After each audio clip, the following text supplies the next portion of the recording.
खंगा लेंगे, सारा कुछ खंगा लेंगे, लेकिन मैं आपको वो बात बताने लगा हूं जो बात अमीरुल मुजाहिदीन ने हमें बताई है।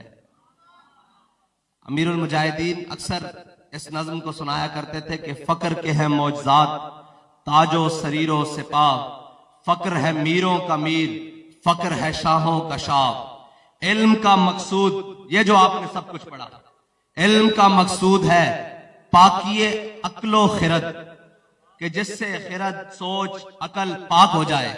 फक्र का मकसूद है इफ़त कल्बो निगाह। जब ये दोनों चीजें बराबर मौजूद होंगी ना, दोनों चीजें बराबर, तो फिर इकबाल कहता है गंज हाय हर दो आलम रा कलीद।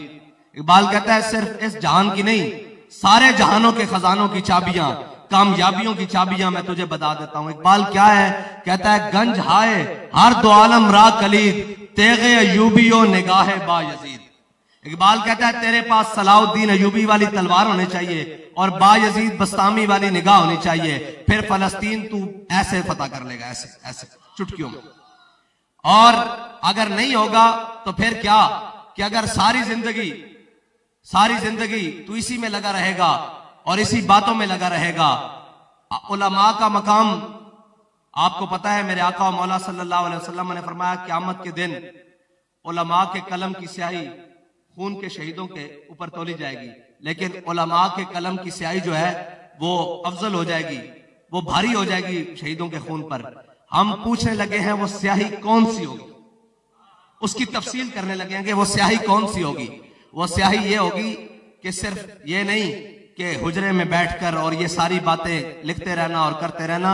वो स्याही हमने अमीरुल मुजाहिदीन से पूछा है कि वो स्याही कौन सी है जिसके बारे में हुजूर ने फरमाया है कि वो शुहदा के खून पर भारी हो जाएगी।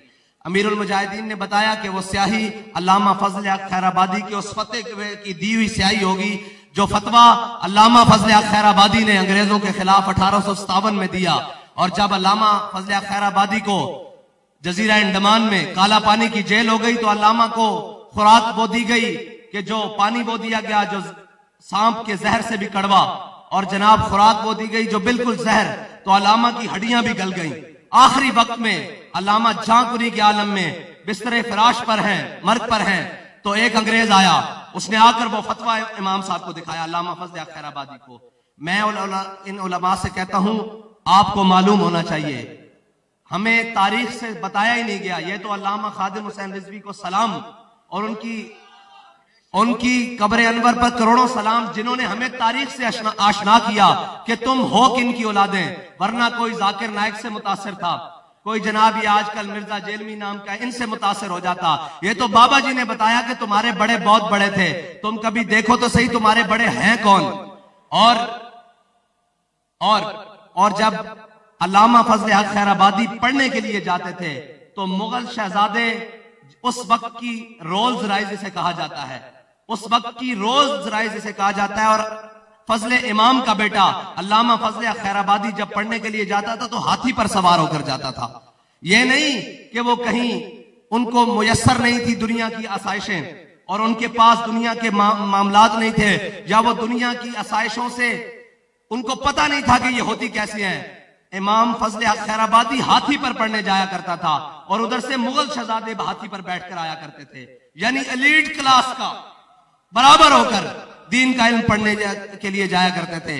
लेकिन जब बात आई हक की तो फिर क्या किया, आखिरी वक्त में अंग्रेज आया, उसने आपको वो आपका फतवा दिखाया जिसमें आपने कहा कि अंग्रेज के खिलाफ जिहाद फर्ज हो चुका है। मैं फजल हक खैराबादी फतवा देता हूं कि अब हर मुसलमान अंग्रेज के खिलाफ जिहाद करे। तो उसने आके कहा फजल हक खैराबादी ये जो फतवा लिखा हुआ है ना, सिर्फ तू इतना कह दे कि ये फतवे के नीचे जो नाम लिखा हुआ है ना फजल हक खैराबादी, ये कोई और फजल हक है, तू सिर्फ इतना कह दे, हम तुझे रिहाई देंगे। तो बाबा जी फरमाते थे अल्लामा फजल हक खैराबादी की हड्डियां गल चुकी थी, लेकिन खूने फारूकी ने जोश मारा और उठकर बैठ गए। आपने फरमाया ओ कमीनिया, तू एक फजल हक खैराबादी की बात करता है, अगर हजारों भी हों इसी तरह जान देते रहे, अंग्रेज के खिलाफ फतवा वही है जो मैंने दिया कि अंग्रेज के खिलाफ जिहाद फर्ज हो चुका है।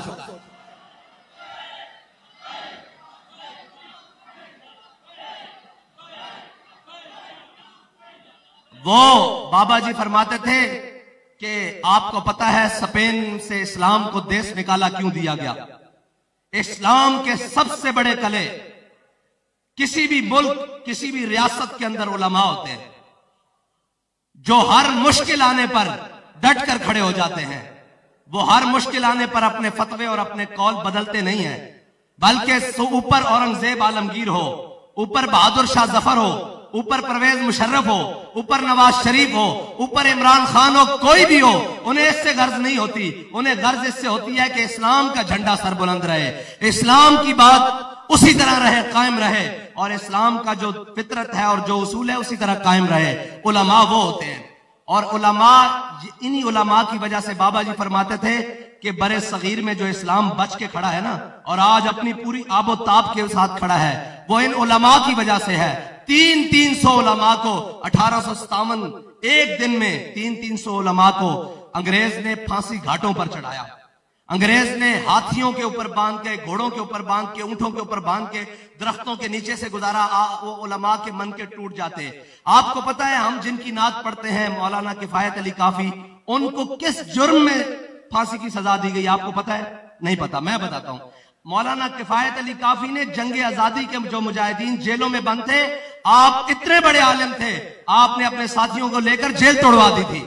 इस जुर्म में आपको सजा हुई है, इस जुर्म में सजा हुई है। और मौलाना अहमदुल्लाह शाह मद्रासी, वो मद्रास का शेर, 5 जून को आपकी यौम शहादत है। उलमा ये थे, आपका सर की कीमत अंग्रेज ने रखी हुई थी, मुखबरी हुई, आपको पकड़कर अंग्रेजों ने शहीद कर दिया। आपका गला काट के ना दिल्ली के चांदनी चौक में लटका दिया गया। तो तारीख में लिखा हुआ है कि 3 दिन तक ताजा खून गले से रिसता रहा। अब आपको पता है अंग्रेज, उसको लगा कि यार ये क्या बात है कि 3 दिन तक ताजा खून गले से रिस रहा है। उसने तहकीक करवाई, उसने अपने सारों को बुलाया, मस्टर्डों को, डॉक्टरों को, तबीबों को, हकीमों को। उसने कहा ये ताजा खून कैसे रिस रहा है 3 दिन होने के बावजूद?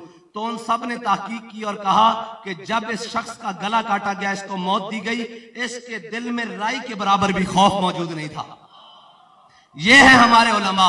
और बाबा जी फरमाते थे स्पेन में इस्लाम को देश निकाला इसलिए मिला कि वहां के उलमा दाढ़ियां मुंडवाकर भाग गए थे और उन्होंने अपना आप तब्दील कर लिया था। लेकिन जब यहां बारी आई बरे सगीर में उलमा की, तो उलमा ने क्या किरदार पेश किया? 300 उलमा एक दिन में फांसी पे चढ़े, लेकिन किसी भी ने भी यहां से भागने की और यहां से अपनी बात से पीछे हटने की कोशिश नहीं की, बल्कि क्या कहा? कोई गुल बाकी रहेगा, नए चमन रह जाएगा, बस रसूलुल्लाह का दीने हसन रह जाएगा। हम सफीरों बाग में है, कोई दम का चहचहा, बुलबुलें उड़ जाएंगी, सूना चमन रह जाएगा। जो पड़ेगा साहिबे औलाद के ऊपर दुरूद, आग से महफूज उसका तन बदन रह जाएगा।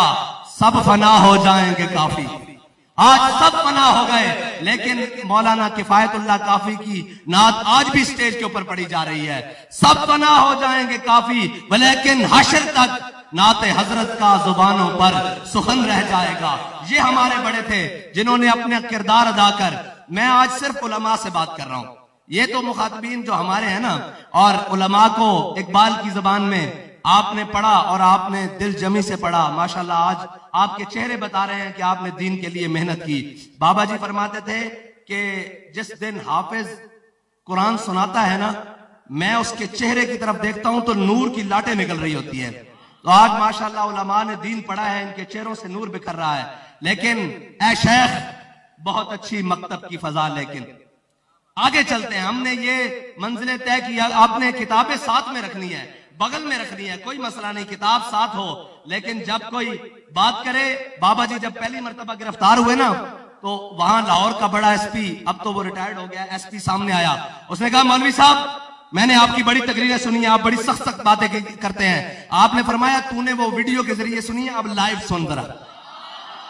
हाँ, तगड़ा देख के दीन की बात बदलनी नहीं है, बल्कि उसे कहना है तूने शायद वो कोई ढीली ढाली बात सुनी हो, अब मेरे से लाइव सुन, मैं तुझे बताता हूं दीन क्या है।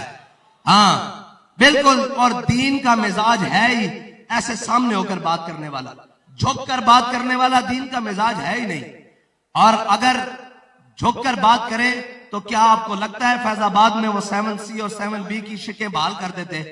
आपको लगता है अगर वजीराबाद के मकाम तक आशिकान रसूल न जाते तो ये सारा कुछ इस तरह निजाम चलने देते?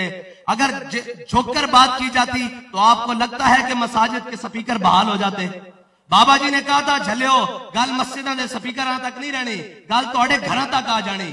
ये जो तनकीद करते हैं ना जी, ऐसे हो गया वैसे हो गया, मैं उनको कहता हूं कि वक्त बताएगा, मुस्तकबिल बताएगा कि तुम इनके शुक्रगुजार होगे, तुम्हारी औलादें इनकी वजह से कलमे पर कायम रहेंगी। बस मैं आपको बताकर जा रहा हूं, ये कोई छोटी बात नहीं है। आप ये बात करते हो मस्जिदें तो वीरान हो गई थी, सफे तो तोड़ दी गई थी, ये तो तहरीक लब्बैक की बरकत है कि किसी की जरूरत नहीं है वो दीन के किसी मामले के ऊपर बात करे, वरना यही हम मौजूद नहीं थे। तुम्हारी मौजूदगी में सूरह अनफाल और सूरह तौबा निसाब से निकाली नहीं गई। ये तो अब एक सिर्फ बोर्ड उतरता है सलातो सलाम का वहां मोटरवे के ऊपर, तो बाबा जी फरमाते हैं शाम तक लगाओ वरना हम आ रहे हैं, तो शाम से पहले पहले लग भी जाता है और माजरत के लेटर भी आ जाते हैं।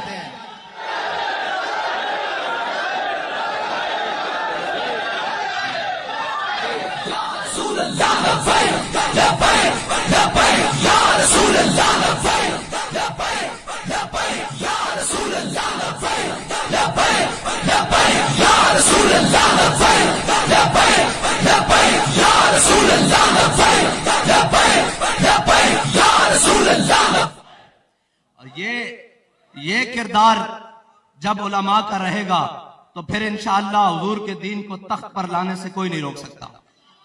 ढीली ढाली बात और जले और लोकी मंदे जोरों से मानते हैं। मैंने कल रात भी बात सुनाई कि हमारे उस्तादों के उस्ताद, जिन्हें उस्ताद साहब खुद फरमाया करते थे, उस्ताद मोहम्मद रशीद साहब, मौलाना मोहम्मद रशीद साहब, आप किसी उसके साहब के इलाके के रहमतुल्लाह ताला अलैह मुताज नहीं है, बहुत बड़ी शख्सियत। आप फरमाते थे, उस्ताद साहब फरमाते थे हमारे कायद कि अगर मैं उनसे ना पढ़ता तो मेरे अंदर इतनी गैरत ना आती। इतना बड़ा आदमी, जब काजी उल कुज़ात के ओहदे के लिए इंटरव्यू हो रहे थे ना, तो सिकंदर हयात, ये वजीर आजम आजाद कश्मीर था, तो आप इंटरव्यू देने के लिए गए तो उसने कहा हाँ जी मौलाना बताएं कयामत की निशानियां क्या है? तो आपने फरमाया कयामत की सबसे बड़ी निशानी यह है कि एक जाहिल एक आलिम का इंटरव्यू ले रहा है। हमारे बड़े इस तरह बात किया करते थे। आपने फरमाया क़यामत की सबसे बड़ी निशानी यह है कि एक जाहिल एक आलिम का इंटरव्यू ले रहा है। ये हमारे बड़े। और मौलाना मुफ्ती अब्दुल कय्यूम हजारवी रहमतुल्लाह ताला अलैह, जब परवेज मुशर्रफ ने मीटिंग बुलाई, हर दौर में रिजाल पैदा होंगे और उन्हीं रिजाल की वजह से बाकी लोग हक पर कायम रहेंगे और हक पे रास्ते पर चलते रहेंगे, उनके लिए आसानियां रहेंगी। मौलाना मुफ्ती मोहम्मद अब्दुल कय्यूम हजारवी साहब के सामने जब मुशर्रफ ने कहा मौलवी बाज आ जाओ, मैं तुम्हारे मदरसे बंद कर दूंगा, तो सारे दबक के बैठे थे। मुफ्ती अब्दुल कय्यूम हजारवी जो उस्तादों के उस्ताद है, जो हमारे कायद के उस्ताद हैं, खड़े हुए। आपने फरमाया मुशर्रफ तू क्या समझता है, इस बिल्डिंग का नाम जामिया निजामिया है, जा बिल्डिंग पे कब्जा कर ले, हम दरख्तों के नीचे बैठ गए तो बहारे लगा के रख देंगे। यह है तवक्कुल, ये अल्लाह के ऊपर तवक्कुल है। और इस संजीदगी के साथ अगर आपने तवक्कुल रखा, इकबाल इसीलिए तो कहता है कि इल्म फकीहो हकीम, फकर मसीहो कलीम। इकबाल कहता है इल्म जो है ना ये फकीह भी बनाता है, हिकमत भी बताता है, लेकिन जब साथ फकर मिले तो फिर मसीहो कलीम। इल्म फकीहो हकीम, फकर मसीहो कलीम। आगे कमाल बात की इकबाल ने, कहता है इल्म है जो यायरा, फकर है दानायरा। ये उलमा बैठे हैं, इनसे पूछे इसका मतलब क्या है। इल्म नए नए रास्ते तलाश करता है, लेकिन उसको खबर नहीं है कि ये रास्ता कहीं कामिल जात तक जाता है या नहीं जाता। इकबाल कहता है फकर जो रास्ता चुनता है उसे यकीन है कि ये रास्ता महबूब की तरफ जाता है, वरना। अच्छा आगे इकबाल ने कहा फकर मकामे नजर, इल्म मकामे खबर। फकर मकामे नजर, इल्म मकामे खबर। इकबाल कहता है फकर में मस्ती सवाब, इल्म में मस्ती गुनाह। इसका माना क्या है कि फकर में बाबा जी फकर वाले भी थे और इल्म वाले भी थे। अगर सिर्फ उस बात पर रहते तो कहते ठीक है हमने मजम्मत कर दी है, हम इनको समझा सकते हैं, लेकिन बाबा जी ने फरमाया जो कुछ है, जो कुछ साथ है, ज़ादे राह है या नहीं है, चलो हुजूर की खत्म नबूवत पर पहरा देने के लिए। और वहां जाकर बैठ गए।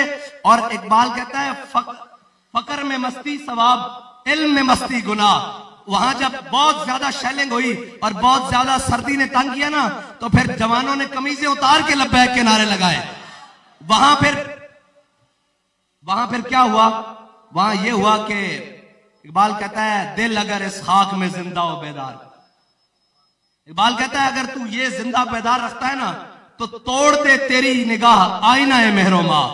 सारे गए, फिर वही बात आ जाएगी कि मुस्तनद रस्ते वही माने गए जिनसे होकर तेरे दीवाने गए। लौट आए जितने फरजाने गए, ताब मंजिल सिर्फ दीवाने गए। और हुजूर से मोहब्बत ये दीवानगी का जब तक आखिरी आलम नहीं होता तब तक कबूल ही नहीं होती। और अगर इससे पहले पहले कबूल होती तो वो कहते हैं हम इनकी तरह ही मान ले आए, जो ये पागल है इनकी तरह ही मान ले आए। वहीदा कुरान कहता है खबरदार, इनको दीवाना नहीं कहना, इनको बेवकूफ नहीं कहना, ईमान इनका कबूल है। किस तरह कबूल है? उरवा बिन मसूद जब सुलह हुदैबिया के मौका पर आए और आलिम, आप बताएं जी इस उम्मत के सबसे बड़े आलिम कौन है? हजरत जनाब सैयदना सिद्दीक अकबर है ना।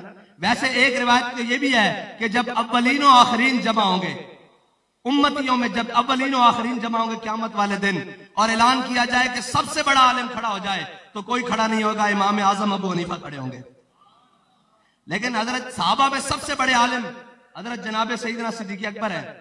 और आलिम का मतलब यह नहीं होता कि बंदा इल्म पढ़ ले और उसके बाद हुजूर की नामूस पर और इज्जत पर हल्की बात करे। हजरत जनाब सैयदना सिद्दीक अकबर इस उम्मत के सबसे बड़े आलिम भी हैं और साथ में हलीमुत्तबा भी हैं।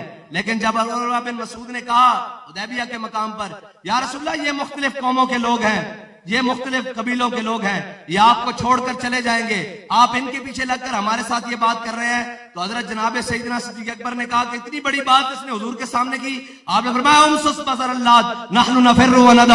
आपने फरमाया जाके लातो मनात की शर्मगाहों को चाट, ना हम हुजूर को छोड़ने वाले हैं ना छोड़कर भागने वाले हैं। ये है बात। जब आलिम के सामने, हजरत जनाब फारूक आजम के सामने जब उस मुनाफिक ने बात की, तो फारूक आजम से बड़ा कौन आलिम है? ठीक है। हजरत उस्मान गनी से पूछा गया कि आप बड़े हैं या हुजूर बड़े हैं? तो आपने फरमाया पैदा मैं हुआ हूं, पहले हुआ हूं, लेकिन हुजूर मुझसे बड़े। ये है बात और हुजूर की शान। और मौला कायनात रोदा खात वाली बात, जब वो औरत खत लेकर निकली, हुजूर ने फरमाया जाओ अली उससे खत लेकर आओ। मौला अली कायनात से बड़ा आलिम कौन है? फरमाया जाओ अली उससे खत लेकर आओ।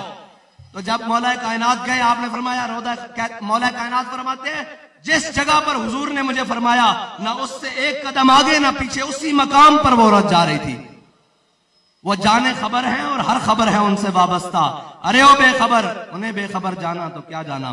और मौला कायनात जब उसके पास गए, ये है आलिम का हुजूर की इज्जत पर, हुजूर के कौल पर बात करने का तरीका। जब मौला कायनात उसके सामने गए तो फरमाया खत दे। उसने कहा मेरे पास खत नहीं है। फरमाया खत दे दे शराफत से। उसने कहा मेरे पास खत नहीं है। आपने फरमाया मुझे हुजूर ने फरमाया इसके पास खत है, मुझे अगर तुझे बरहना करके भी खत निकालना पड़ा मैं निकालूंगा। यह है आलिम हुजूर की बात पर पहरा देने वाला। फरमाया अगर मुझे बरहना करके भी तेरे से खत निकालना पड़ा ना तो मैं खत दे दूंगा। और जब मोमिन की जबान फकर की शान पे चढ़ती है जब तेगे खुदी, फकर की शान पे चढ़ती है जब तेगे खुदी, एक सिपाही की जर्ब करती है कारे सिपाह। मौला कायनात ने सिर्फ उसको मोमिनाना रंग दिखाया अभी और जनाब लहजा दिखाया, तो उसने अपने बालों के जूड़ों में से खत निकाल कर दे दिया। फरमाया हुजूर फरमाए खत है और तू कहे नहीं है, अली कैसे मान ले। और जब हुदैबिया के मकाम पर उरवा बिन मसूद ने मुआहदे के ऊपर एक नुक्ता उठाया कि हुजूर अगर आपको हम मोहम्मद रसूलुल्लाह मान ले तो झगड़ा ही कोई नहीं, ये जो मोहम्मद रसूलुल्लाह लिखा हुआ है आप इसकी जगह मोहम्मद बिन अब्दुल्ला लिखे। तो मेरे आका और मौला ने हजरत अली को बुलाया। ये इसलिए था कि कयामत तक के लिए गुलामों के लिए मोहर लग जाए, मोहर लग जाए। ये बात क्या है? फरमाया हो या अली, अली ये मेरा लिखा हुआ नाम मिटाओ, ये मोहम्मद रसूलुल्लाह जो लिखा है। तो फिर मौला कायनात ने क्या फरमाया? लाम हूं का बदल। फरमाया हुजूर आप अल अम्र फौकल अदब है, लेकिन फरमाया हुजूर ये तो रिवायत चल जाए। हुजूर ये चाहते थे कि मेरे मौला कायनात क़यामत तक के लिए मुसलमानों के लिए मीनार नूर ये बात छोड़ जाए। क्या कि अली ने अगर आपका लिखा हुआ नाम मिटा दिया लोग तावीलें घड़ती फिरेंगे। फरमाया लाम का बदा, या रसूलुल्लाह आपका लिखा हुआ नाम अली नहीं मिटा सकता। और मुझे बताएं, हुजूर का कहीं नाम लिखा हो, कयामत तक कोई अली का गुलाम हो, नाम मिटा सकता है? नहीं नहीं, बिल्कुल भी नहीं हो सकता। और हजरत अब्दुल्ला बिन रवाहा, मेरे आका मौला सल्लल्लाहु अलैहि वसल्लम ने जंगे मूता की तरफ हजरत अब्दुल्ला बिन रवाहा की क़ियादत में लश्कर को रवाना किया। जब लश्कर को रवाना किया, लश्कर रवाना हो गया, हजरत अब्दुल्ला बिन रवाहा पीछे रह गए। और जब अगले दिन जुम्मा था, और जिस दिन हुजूर सैयद आलम सल्लल्लाहु अलैहि वसल्लम जब खुतबा जुम्मा के लिए खड़े हुए, तशरीफ फरमा हुए, तो हुजूर ने सफों में देखा कि अब्दुल्ला बिन रवाहा बैठे हुए हैं। हुजूर ने फरमाया, ऐ इब्ने रवाहा, तुम्हें तो मैंने कल रवाना कर दिया था, तुम गए क्यों नहीं? उन्होंने कहा, या रसूलल्लाह, मेरे दिल में ख्याल आया, नामूसे रिसालत और हुजूर के हुक्म के मुकाबले में ये बात जरा गौर से सुनना। उन्होंने कहा, या रसूलल्लाह, मेरे दिल में ख्याल आया कि मस्जिद नबी भी है, सैयदुल अय्याम भी है, इमामत भी इमामुल अंबिया की है, आपकी इमामत है, मस्जिद नबी है, जुम्मा का दिन है, क्यों ना जुम्मा की नमाज आपके पीछे पढ़ लूं? और मेरे पास बड़ी तेज रफ्तार सवारी है, मैं जाकर उनके साथ मिल लूंगा। मेरे आका मौला सल्लल्लाहु अलैहि वसल्लम ने क्या फरमाया? लौ अनफक़्त मा फिल अर्दि जमीअन मा अदरकत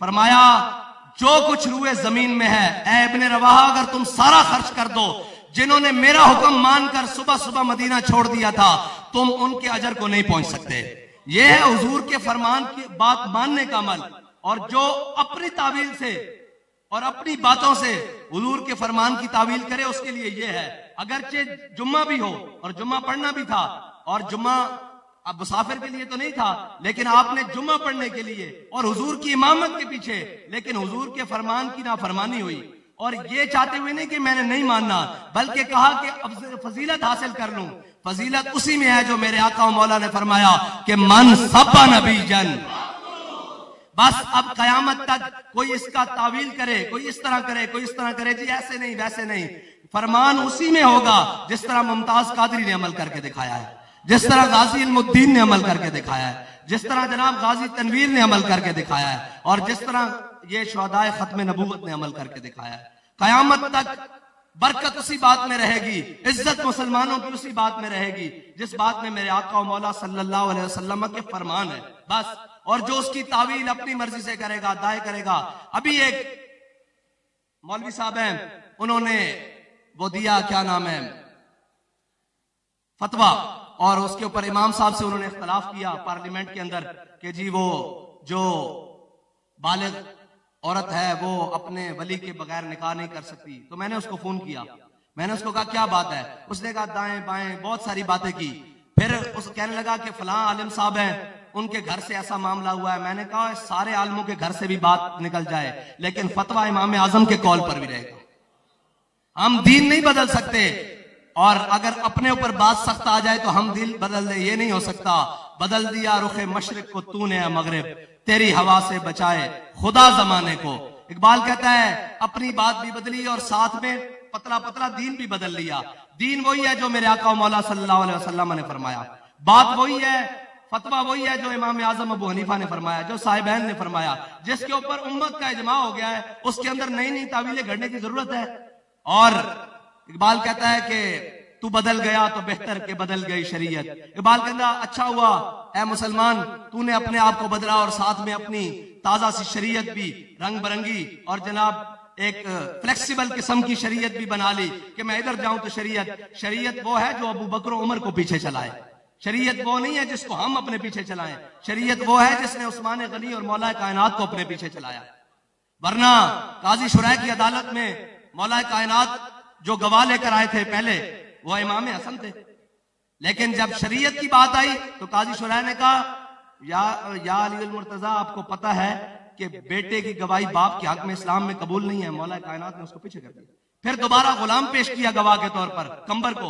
उन्होंने कहा आपको पता है कि गुलाम की गवाही आका के हक में कबूल नहीं है। तो मौला कायनात ने गुलाम को पीछे कर दिया। उन्होंने कहा और कोई? आपने फरमाया और कोई नहीं है। अली के मुकाबले में यहूदी दावा करके खड़ा था, लेकिन शरीयत थी सामने, तो फैसला यहूदी के हक में हो गया। और जब जिर्रा का फैसला यहूदी के हक में हुआ तो यहूदी ने जिर्रा पढ़ते साथ कहा ला इलाहा इल्लल्लाह मुहम्मद रसूलुल्लाह। उससे किसी ने पूछा तूने कलमा क्यों पढ़ा है? उसने कहा खुद अली उल मुर्तजा हो, हसनैन का वालिद हो, सैयदा का घर वाला हो, ठीक है जी, और हुजूर सैयद आलम सल्लल्लाहु अलैहि वसल्लम ने उसको अपना भाई कहा हो, वो मेरे मुकाबले में खड़ा हो और मैं उस इस्लाम को कबूल क्यों ना करूं जो इस्लाम फैसला मेरे हक में कर दे। ये वो शरीयत है जिसके पीछे सारे चले हैं और किसी ने शरीयत को अपने पीछे नहीं चलाया। इकबाल कहता है तू बदल गया तो बेहतर कि बदल गई शरीयत। आगे क्या कहा है, कहता है कि मुआफिक तदरवा नहीं दीन शाहबाजी। इकबाल कहता है बटेरों के मुआफिक कभी शाहबाजों का दीन नहीं आ सकता। ये दीन शाहबाजों का है, ये दीन शाहबाजों का है। और इल्म पढ़ाने का आपको मकसद ये है कि हुजूर सैयद आलम सल्लल्लाहु अलैहि वसल्लम के दीन की जरूरत जहां भी पड़े, वो मिंबर पर पड़े, वो मेहराब पर पड़े, वो गली में पड़े, कूचे में पड़े, दार में पड़े, और जब वक्त आए सरे दार पड़े आपने हाजिर रहना है।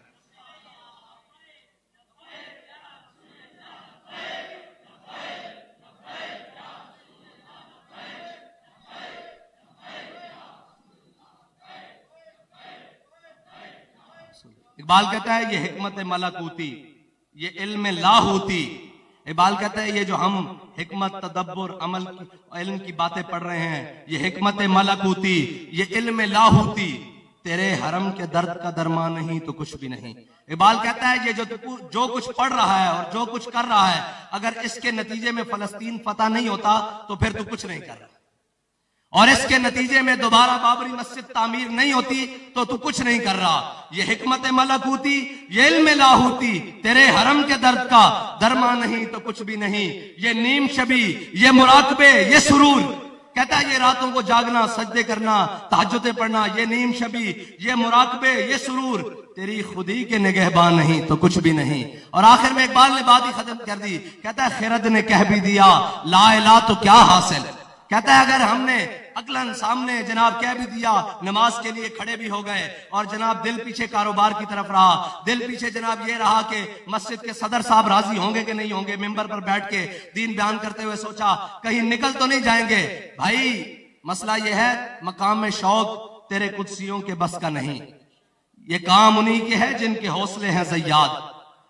और इकबाल तो कमाल है ना, क्योंकि अरबो अजम पढ़कर आया है और उसने नतीजा निकाला है हर बात का। वो कहता है जब इश्क सिखाता है आदाब खुद आगाही, खुलते हैं गुलामों पे असरार शहनशाही। मुझे आप बताएं, ये अभी सब ने देखा होगा वो अर्तगल ड्रामा, वो एक झुग्गी बास है। आपके यहाँ उनको क्या कहते हैं? आपके यहाँ कहते, हम उनको झुग्गी बास कहते हैं, झुग्गी वाले कहते हैं, झुग्गी बास है। लेकिन उन्होंने 3 बरे आजमों पे हुकूमत की है। इकबाल उनकी तरफ इशारा कर रहा है कि जब इश्क सिखाता है आदाब खुद आगाही, खुलते हैं गुलामों पे असरार शहनशाही। आपको एक तारीखी बात सुनाता हूं कि हमारे बड़े कितने बड़े थे। जब सुल्तान अब्दुल हमीद सानी का वक्त था ना, बिल्कुल सल्तनत उस्मानिया से डोल रही थी, तो सफीर आए कुछ दूसरे ममालिक के। तो सफीरों को आके उनके यहाँ रिवाज था कि सफीर आते थे तो तुर्की का जो खिलाफत उस्मानिया का झंडा था उसे चूमते थे। तो एक सफीर कहने लगा ये क्या तरीका है मुलाकात का, ये क्या तरीका है मुलाकात का कि जनाब हम झंडे को चूमे और हम झंडे को चूम कर इससे मिले। तो उस सफीर जो दूसरा था ना, उसने कहा अभी तो मुसलमान ने उन्हें बड़ा ढीला हाथ रख दिया है। जब उस्मान गाजी होता था ना तो कोई सफीर मिलने के लिए आता था, वो अपना बूट आगे करता था ऐसे करके, और जब तक कोई उसे चूम नहीं लेता था वो उससे बात नहीं करता था। ये है मुसलमानों की निशात सानिया, ये है वो बात कि उस्मान गाजी ऐसे बूट आगे करता था, मुसलमानों का खलीफा, और आने वाला सफीर उस बूट को चूमता था और फिर उससे बात करता था। ये था हमारा बड़ा, लेकिन कोई बात नहीं। इकबाल कहता है मस्त रखो इन्हें जिक्रो फिक्रो सुबह गाही में, और पुख्ता तर कर दो इनको मिजाजे खानकाही में। और आपने इल्म पढ़ा है, इंशाअल्लाह ये इल्म बड़े फजीलतों वाला है। इकबाल ने कहा ना, कहता है कि जब इश्क सिखाता है आदाब खुदागाही, खुलते हैं गुलामों पे असरार शहनशाही। अत्तार हो रूमी हो राजी हो गजाली हो, कुछ हाथ आता नहीं बे आहे सहरगाही। वो बे आहे सहरगाही यही है जो बाबा जी फैजाबाद में लगे रहे, और जो बाबा जी जनाब आपको पैगाम देकर गए कि उन्हें जाना, उन्हें जाना, उन्हें जाना, उन्हें जाना। और ये इंशाअल्लाह इस्लाम अपनी पूरी आबोताब के साथ इंशाअल्लाह चमकता रहेगा कयामत तक। ये तो हिस्सा है मेरे और आपके हाथ में, जितना आ जाए और जितना हम डाल लें वरना इस्लाम मोहताज नहीं है, इस्लाम किसी का मोहताज नहीं है। अगर इस्लाम मोहताज होता पहले तो अबू लहब को कलमा पढ़ाता, अबू जाल को कलमा पढ़ाता। नहीं, इस्लाम का मिजाज क्या है? बिलाल अज हब्श, सुहैब अज रूम, सलमान अज फारिस, अबू लहब अज मक्का ही चेबुल अजबीस। बिलाल को हब्शे से बुलाता है, सलमान को फारिस से बुलाता है, और जनाब सुहैब को रूम से बुलाकर कलमा पढ़ा देता है। और अबू लहब के बारे में क्या कहता है? तब्बत यदा अबी लहब व तब। अगर सके तो वो थे, लेकिन हुजूर के दामन से दूर हुए तो रब ने फरमाया जरूरत ही नहीं है। बाखुदा खुदा का यही है दर, नहीं और कोई मफर मकर, जो वहां से हो यहीं आके हो, जो यहां नहीं। बस इतनी सी बात है, हुजूर के दामन से वाबस्ता होने की देर है। और बात बड़ी खुली सी है, जब तक ये उम्मत अपने सारे ताल्लुक छोड़कर हुजूर से ताल्लुक अपना बिल्कुल पुख्ता नहीं करती, उस वक्त तक इस उम्मत की निशात सानिया नहीं हो सकती, उस वक्त तक इस उम्मत को उरूज नहीं मिल सकता। पूछते हैं कलंदर लाहौरी से कि तेरा इस बारे में क्या ख्याल है? कहता है जान के मिल्लत रा हयात आजिश के उस और बरको साजे कायनात आजिश के उस। कहता है अगर उम्मत मुस्लिमा आज भी अपनी इज्जत, अपनी वकार, अपनी गैरत दोबारा बहाल करना चाहती है तो वो सारों से दामन छुड़ाकर अपने हबीब का दामन पकड़ ले। और फिर होगा क्या कि मेरे हाथ में था जब तक मेरे मुस्तफा का दामन, मेरे पांव चूमती थी यही गर्दिश जमाना। वही जमाना था, यही मिट्टी थी, यही सूरज, यही चांद थे। सहाबा देखा नहीं, कैसरो किसरा पलटा के रख दिए। 60,000 के मुकाबले में 60 लेकर चले गए। और पूछा गया क्यों गए? उन्होंने कहा कुरान में जो है कि तुम्हारा 1 10 के मुकाबले में होगा, मैं देखने के लिए आया था वो हमारे बारे में है या किसी और के बारे में है। और फिर सारी कुव्वतें इकट्ठी हों तो बाबा जी चंद हजार को लेकर वहां बैठे और फतह का झंडा लेकर आए। तो बाबा जी भी ये बताने गए थे कि इस्लाम आज भी अपनी फितरत वही रखता है, इस्लाम के आज भी उसूल वही हैं। और इसकी सबसे बड़ी मिसाल वो है कि अफगानिस्तान में देखें, सारे इकट्ठे होकर आ गए, सारे जनाब बमबारियां और कारपेट बमबारी और दुनिया के तमाम जुल्म ढाए, लेकिन कुव्वत सुल्तान व अमीर अजला इला और हैबत मर्दे फकीर अजला इला। और वही बात के निकलकर सहारा से जिसने रूमा की सल्तनत को उलट दिया था, सुना है कुदसियों से मैंने कि वो शेर फिर होशियार होगा। अल्लाह ताला मुझे और आपको हुजूर के दीन के साथ इखलास नसीब फरमाए और हुजूर की सच्ची पक्की गुलामी नसीब फरमाए। और इकबाल ने आखिर में बड़ी अजीब दुआ किया, कहता है तू गनी अजहर दो आलम मन फकीर रोजे माशर उजर हाय मन पजीर बार हिसाब रात बीनी ना गुजीर आज निगाहे मुस्तफा पे ना बगीर। इकबाल कहता है या इलाही अगर तूने मेरा हिसाब लेना है ना तो हुजूर की चश्माने मुबारक से पोशीदा पोशीदा ले लेना, क्योंकि मैं हुजूर के सामने कैसे जाऊंगा कि या रसूलुल्लाह दुरूद आप पर पड़ता था और डर मैंने गैरों का पाला हुआ था, या रसूलुल्लाह दुरूद आप पर पड़ता था और मोहब्बत मुझे सियासियों से थी और जनाब कभी इनसे थी कभी उनसे थी, या रसूलुल्लाह दीन आपके का नाम लेता था लेकिन मोहब्बत मुझे तीर वाले से थी, बल्ले वाले से थी, शेर वाले से थी और जनाब पतंग वाले से थी, क्या करे? वो कहता है या रसूलुल्लाह मेरा हिसाब मौला हुजूर की चश्माने मुबारक से पोशीदा पोशीदा ले लेना कि कहीं हुजूर पूछ ले कि दुरूद तू मुझ पर पड़ता था और मोहब्बत सीनों में गैरों की पाली हुई थी, दुरूद तू मुझ पर पड़ता था और डरता तू गैरों से था। जब हमने कह जो दिया कि फकर का मौजूद और इल्म का मौजूद और अशहदु अल्ला इलाह अशहदु अल्ला इलाह, काफिर है तो शमशीर पे करता है भरोसा, मोमिन है तो बेतेग भी लड़ता है। लड़ता है कि नहीं लड़ता? देखा कि नहीं वजीराबाद तक इस्लाम के उसूल आज तक है, बदर से लेकर आज तक जो भी इस्लाम के उसूलों के मुताबिक आएगा इस्लाम उसको इज्जत दे देगा। और जो ये तो हजरत फारूक आजम ने फलस्तीन की तरफ बैतुल मुकद्दस की तरफ जाते हुए कहा था ना, अन्ना इन्ना कुन्ना अज़ल्ला कौमिन अज़्ज़नल्लाहु बिल इस्लाम, फरमाया हम वही कौम थे जिनसे 10 ऊंट मक्के की पहाड़ियों में काबू नहीं आते थे। आज 36 लाख मुरब्बा मील पर अल्लाह ने हमें हुकूमत दी है तो वो इस्लाम की बरकत से है। तो जब भी कोई बात कहीं भी कोई तगड़ी बात हो सकती है, कोई जालिम की आंखों में आंखें डाली जा सकती हैं, जब आलम कुफर को ललकारा जा सकता है तो वो इस्लाम की पावर के साथ है। और बाबा जी फरमा कर गए इस्लाम अपनी पावर रखता है। अफगानिस्तान में अमेरिका भागेगा, इस्लाम अपनी पावर रखता है। वजीराबाद में हर चीज उलट जाएगी, इस्लाम अपनी पावर रखता है। जय श्री राम के मुकाबले में हमारी बहन अकेली अल्लाह अकबर का नारा लगाएगी, इस्लाम अपनी पावर रखता है। और जब हुजूर का दीन पाकिस्तान के तख्त पर आएगा, इस्लाम अपनी पावर रखेगा इंशाअल्लाह। और इस्लाम वो नहीं है, इस्लाम वो नहीं है जो तगड़ों के सामने सर झुकाए। इस्लाम वो है जो अपनों के सामने ऐसे हो, ज़ईफ अगर नजर पड़े रसूल का जमाल बन, और जालिम अगर आए नजर कहरे जुल जलाल बन, खुदा के आगे सर झुका।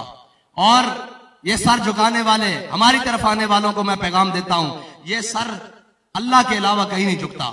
ये कट तो सकता है, झुक नहीं सकता। और जब अगले को पता लग जाता है ना कि ये झुकने वाला नहीं है, फिर अल्लाह उसके आगे सारी कायनात झुका देता है। ये पक्की बात है। वरना बाबा जी फरमाते थे, शिकस्त झुकाना चाहा था जिस सर को शाम वालों ने, देखिए ना, इमाम हुसैन के सर को झुकाना चाहा था ना शाम वालों ने, कूफा वालों ने, सारे यजीदियों ने मिलकर। जिस सर को झुकाना चाहा था शाम वालों ने, शिकस्त देखिए उसी सर को उठा के चले। बस इतनी सी बात है। ये सर अल्लाह के अलावा कहीं नहीं झुकता। बाकी अल्लाह ताला हमें हुजूर की मोहब्बत अता फरमाए और सारी मोहब्बतें निकाल कर हुजूर की मोहब्बत गालिब अता फरमाए। और जब ये आ जाएगी फिर क्या होगा? फिर जनाब हम सूए हशर चलेंगे शाह अबरार के साथ, और काफिला होगा रवां काफिला सालार के साथ। ये तो तैबा की मोहब्बत का असर है, वरना कौन रोता है लिपट कर दरो दीवार के साथ। वाखिर दावाना अल्हम्दुलिल्लाह।